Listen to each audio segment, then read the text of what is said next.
نحمدہ و نصلی و نسلم علی رسولہ الکریم اما بعد فاعوذ باللہ من الشیطان الرجیم بسم اللہ الرحمن الرحیم۔ محترم ناظرین، درس قرآن.com کے خوبصورت پلیٹ فارم پر یہ قصص القرآن کی 38ویں نشست ہے۔ آج کی اس نشست میں ہم ذکر کریں گے حضرت سلیمان علیہ السلام سے ہی جڑا ایک واقعہ۔ سورہ نمل میں اللہ رب العالمین نے ان کی ایک خوبصورت واقعے کو بیان کیا ہے۔ وہ یہ ہے کہ حضرت سلیمان علیہ السلام کا ایک مرتبہ گزر ہوا وادی نمل سے۔ وادی نمل کہتے ہیں چونٹی کو، اور قرآن میں ایک پوری سورت اس پر نازل ہوئی ہے، اسی نام سے نازل ہوئی ہے۔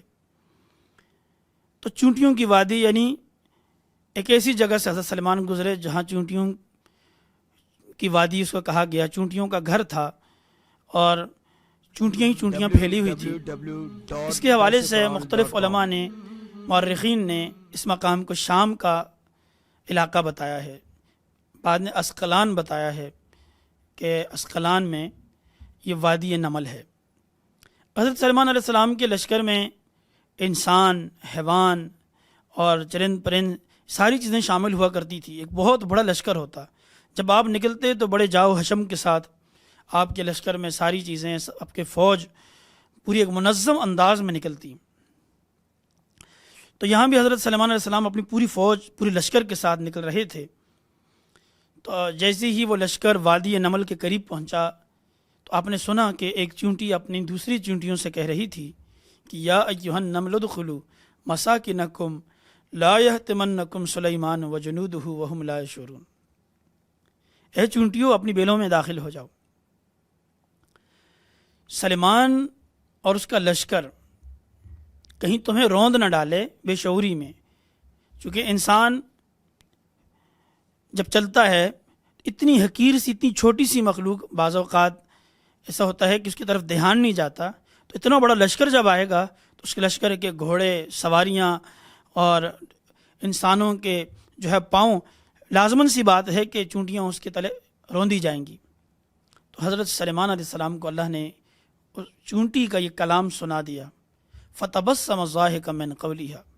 اس کی اس بات پر آپ مسکرا دیے۔ یہ مسکراہٹ تعجب کی بنیاد پر تھا کہ یا اللہ، تو نے اس چونٹی کو، چونٹیوں کی جو رانی ہے یا سردار ہے، اسے اتنی دانائی عطا فرمائی ہے کہ وہ اپنی چونٹیوں سے کہہ رہی ہے کہ وہ اپنی بیلوں میں داخل ہو جائیں اور تاکہ سلیمان کے لشکر سے محفوظ رہیں۔ تو آپ نے فوراً اس پر اللہ تعالیٰ کا شکر ادا کیا۔ بڑا ہی عجیب واقعہ ہے یہ قرآن کا۔ فتبسم ضاحکا من قولها قال رب اوزعنی ان اشکر نعمتک التی علی وعلی والدی۔ پروردگار، تیرا شکر ہے کہ تو نے جو نعمتیں مجھ پر اور میرے والدین پر کی، میں اس پر شکر ادا کرتا ہوں کہ اتنی بڑی نعمت کہ تو نے منطق الطیر اور یہ جو ہے چونٹیوں تک کی بولی مجھے سکھا دی۔ حضرت سلیمان علیہ السلام نے، بعض تاریخی روایات ملتی ہیں کہ لشکر کو روک دیا یا اس کا راستہ بدل دیا تاکہ وہ چونٹیوں کی وادی کے قریب سے گزرے تو چونٹیوں کو تکلیف نہ ہو۔ اور اس حوالے سے مختلف مورخین نے لکھا ہے، بعض لوگوں نے اہل ذوق کے لیے لکھا ہے کہ دیکھیں یہاں قرآن مجید کے اندر اللہ تعالیٰ نے نمل، چونٹی ایک حقیر سی مخلوق ہے، اس کے گھر کا ذکر کیا کہ چونٹی بھی اپنے لیے ایک گھر رکھتی ہے۔ دنیا میں انسان کو تو اللہ تعالیٰ نے قوت، دانائی، علم، فہم عطا فرمایا ہے، شعور عطا فرمایا ہے کہ کم از کم رہنے کے لیے گھر کا ہونا، جہاں انسان سر چھپا کر رہ سکے، اس سے بڑی نعمت بھی انسان کے لیے اور کوئی نہیں۔ یہ ایک بہت بڑی نعمت ہے انسان کے پاس اپنے گھر کا ہونا۔ تو اس لیے گھر کا ہونا یا گھر بنانا یہ توکل کے خلاف نہیں ہے۔ اس پر لکھا گیا ہے کہ یہ توکل کے خلاف نہیں ہے، بلکہ اللہ تعالیٰ کی نعمت ہے۔ اس نعمت کی قدر کرنی چاہیے کہ اللہ نے انتہائی حقیر سی مخلوق چونٹی کے حوالے سے فرمایا کہ چونٹیاں بھی اپنا گھر رکھتی ہیں۔ وہ بھی حضرت سلیمان کے لشکر کو دیکھ کر ایک دوسرے سے کہنے لگی کہ گھروں میں داخل ہو جاؤ، ادخلوا مساکنکم، اپنے بیلوں میں داخل ہو جاؤ۔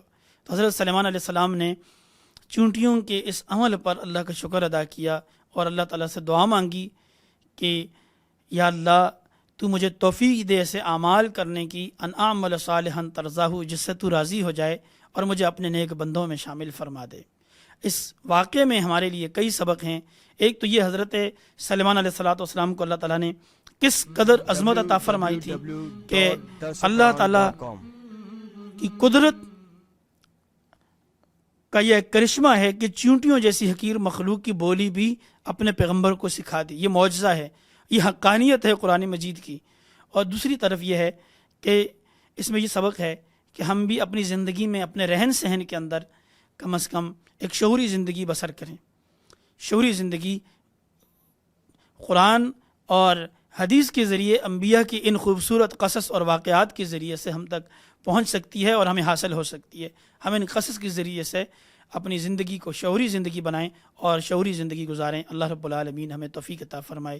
وآخر دعوانا ان الحمدللہ رب العالمین۔